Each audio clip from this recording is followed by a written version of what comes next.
दोस्तों, किसानों के लिए एक बहुत ही इम्पोर्टेंट अपडेट आ रही है हरियाणा एग्रीकल्चरल यूनिवर्सिटी हिसार की तरफ से। जैसा कि आप देख रहे हैं कि अभी मार्च की आज 8 तारीख हुई है। वैसे आज होली का ये त्यौहार है। जो लोग इस होली का त्यौहार मना रहे हैं उन सभी को हमारे चैनल की तरफ से बेहद मुबारकबाद। दोस्तों, गेहूं की फसल अभी नॉर्थ इंडिया में लगी हुई है और गर्मी काफ़ी ज़्यादा बढ़ गई है, जिसकी वजह से गेहूं में नुकसान होने के चांसेस बढ़ गए हैं।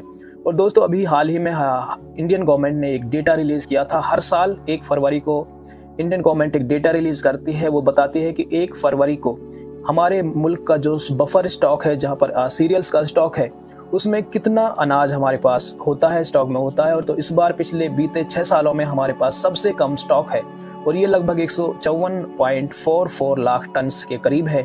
और ये पिछले 6 सालों में सबसे कम है। और आगे भी जैसे गर्मी पड़ रही तो गेहूं की फसल में काफ़ी ज़्यादा नुकसान होने के चांसेस हैं, क्योंकि दोस्तों हाई टेम्परेचर पे जो पॉलिनेशन का प्रोसेस है, बालियां जो निकलती हैं, एक तो अर्ली निकल जाती हैं, जिससे ग्रेन पूरी तरह से नहीं बनता है, दाना पूरी तरह से नहीं बनता है और प्रोडक्शन काफ़ी ज़्यादा कम होता है।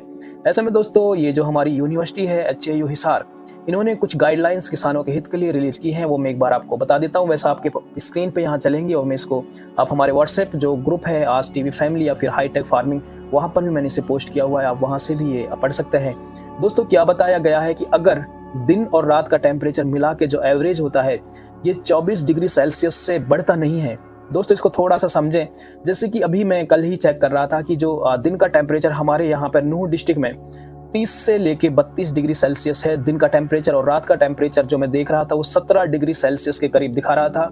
अगर इन दोनों को मिलाकर 17 और 31 को अगर मैं ऐड करता हूँ तो ये लगभग 48 बैठता है, 48 डिग्री सेल्सियस बैठता है। अगर इसको मैं 2 से डिवाइड करूँ यानी कि इसका एवरेज लेना चाहूँ तो ये 24 डिग्री सेल्सियस आता है।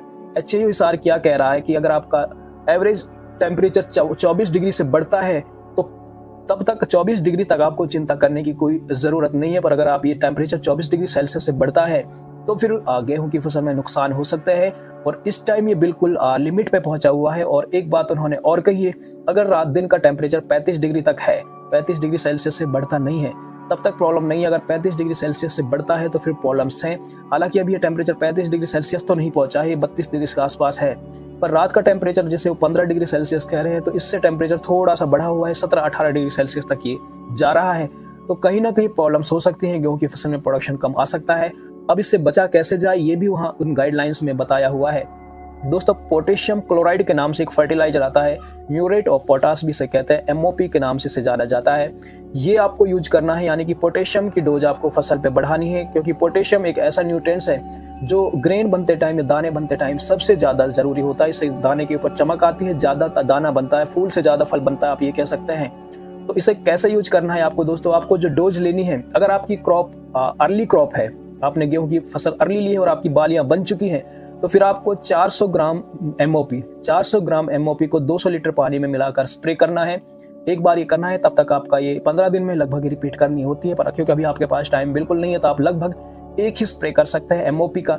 इससे आपकी फसल को काफ़ी ज़्यादा फायदा होगा। और अगर आपकी क्रॉप लेट है, आपने लेट वैरायटी लगाई है, अप्रैल तक वो खिंच सकती है, तो आप जब तक हर 15 दिन में म्यूरेट ऑफ पोटास का ये स्प्रे कर सकते हैं, यानी कि 400 ग्राम MOP को 200 लीटर पानी में मिलाकर, यानी 15 लीटर की जो टंकी होती है, तो आप कैलकुलेट कर सकते हैं। आपको 1 एकड़ की ये डोज है, 200 लीटर पानी में 400 ग्राम म्यूरेट ऑफ पोटास मिलाना है और इसका स्प्रे आपको करना है। आपकी अगर अर्ली क्रॉप है तो आप एक ही कर पाएंगे, अगर आपकी लेट क्रॉप है तो आप तब तक करते रहे, जैसे कि आप एक बार अब करेंगे, 15 दिन बाद एक बार और करेंगे और शायद मार्च के एंड तक आप एक बार और कर दे। 3 स्प्रे अगर आप करते तो आपकी फसल में काफ़ी ज़्यादा इससे फ़ायदा होगा। ये गाइडलाइंस HAU की तरफ से रिलीज करी हैं। उम्मीद है दोस्तों आपको इन छोटी मोटी बातों से आपकी फसल में फ़ायदा होगा और हम इस चैनल के माध्यम से आपको ऐसे ही अपडेट देते रहते हैं। तो अगर आप चैनल पर नए हैं तो सब्सक्राइब करके हमारी इस आज टीवी फैमिली का हिस्सा बन सकते हैं। धन्यवाद।